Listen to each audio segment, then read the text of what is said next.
नमस्कार, मी नितीन मोरे मराठी धमालमध्ये तुमच्या सगळ्यांचं स्वागत करतोय। नागराज मंजुळे यांची प्रस्तुती असलेला, मकरंद माने यांनी दिग्दर्शित केलेला आणि 99 प्रोडक्शन यांची निर्मिती असलेला बापलेक नावाचा चित्रपट आपल्या सगळ्यांच्या भेटीला आला आहे। मकरंद माने या दिग्दर्शकाने हा चित्रपट खरंच खूप सुंदररित्या दिग्दर्शित केला आहे। मुळात बघायला गेलं तर या चित्रपटाची कथा ज्या अभिनेत्याने लिहिली तोच अभिनेता या चित्रपटामध्ये काम सुद्धा करतोय। विठ्ठल काळे या अभिनेत्याने या चित्रपटाची कथा लिहिली असून या चित्रपटामध्ये त्यांनी मूळ भूमिका सुद्धा निभावली आहे। त्याचबरोबर या चित्रपटामध्ये ज्येष्ठ कलाकार शशांक शेंडे, नीता शेंडे आणि नवोदित अभिनेत्री पायल जाधव यांनी सुद्धा महत्त्वाची भूमिका निभावली आहे। चित्रपटाचा विषय हा खरंच खूप सुंदर आणि सुबक असा आहे।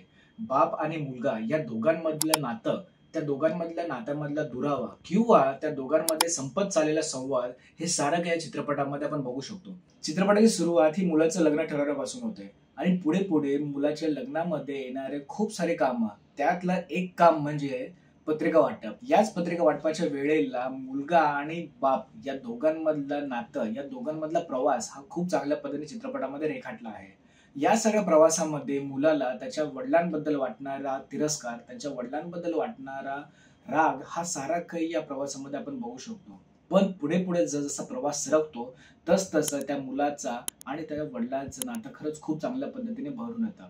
त्या मुलाला आपल्या बापाबद्दल वाटणारा तिरस्कार हा पूर्णपणे कमी होतो आणि खरंच त्याला जाणवतं की बाप हा कसा आणि कोण असतो ते। चित्रपटाच्या मध्यानंतर चित्रपटाला पूर्णपणे नवीन वळण येतं।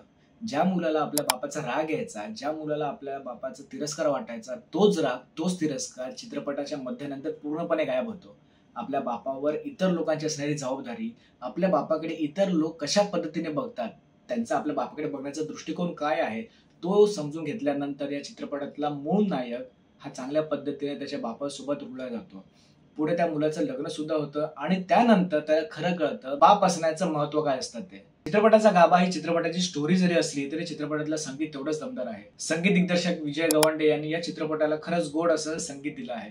त्याचसोबत गीतकार गुरु ठाकूर यांनी या चित्रपटातली गाणी लिहिली असून अजय गोगावले, आनंद शिंदे यांसारख्या मातब्बर गायकांचा आवाज या चित्रपटाला लागला आहे। चित्रपट जसजसा पुढे सरकतो तसं आपल्याला मुलगा आणि बाप या दोघांमधलं नातं कशा पद्धतीने बहरत जातं हे सारं काही यामध्ये बघू शकतो। मुलगा आणि बाप या दोघांच्या नात्यामधला कमी होत चाललेला संवाद, त्या दोघांच्या नात्यामध्ये येणारी तफावत हे सारं काही तोडण्यासाठी, किंबहुना हे असं का होत आहे हे सारं काही जाणून घेण्यासाठी बापलेक हा चित्रपट चित्रपटगृहामध्येच बघायला खरी रंगत आहे।